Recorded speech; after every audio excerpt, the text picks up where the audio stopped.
महाराष्ट्राचा मान सन्मान ठेवतो, मराठीचा मान सन्मान ठेवतो हा मराठी माणूस. आणि या मराठी माणसाला हे भोजपुरी ऍक्टर जे भाजपचे सर्व पदाधिकारी आहेत इथं येऊन जर चॅलेंज करत असतील तर मी त्याला सांगेल एकदा येऊनच दाखव, मग बघू तुझं काय होतंय. महाराष्ट्राच्या अस्मितेवर बोलत असेल तर आम्ही खपून घेणार नाही. भोजपुरी म्हणजे बिहारच ना.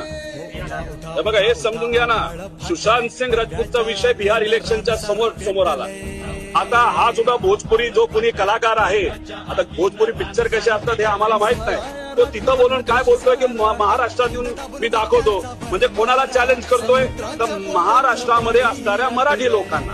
आणि मी सातत्याने हेच सांगतोय, मराठी माणूस कोण, जो महाराष्ट्राचा मान सन्मान ठेवतो, मराठीचा मान सन्मान ठेवतो हा मराठी माणूस. आणि या मराठी माणसाला हे भोजपुरी ऍक्टर जे भाजपचे सर्व पदाधिकारी आहेत इथं येऊन जर चॅलेंज करत असतील तर मी त्याला सांगेल एकदा येऊनच दाखव, मग बघू तुझं काय होतंय. कारण महाराष्ट्रात येऊन जर कुणी मराठी अस्मितेवर आणि महाराष्ट्राच्या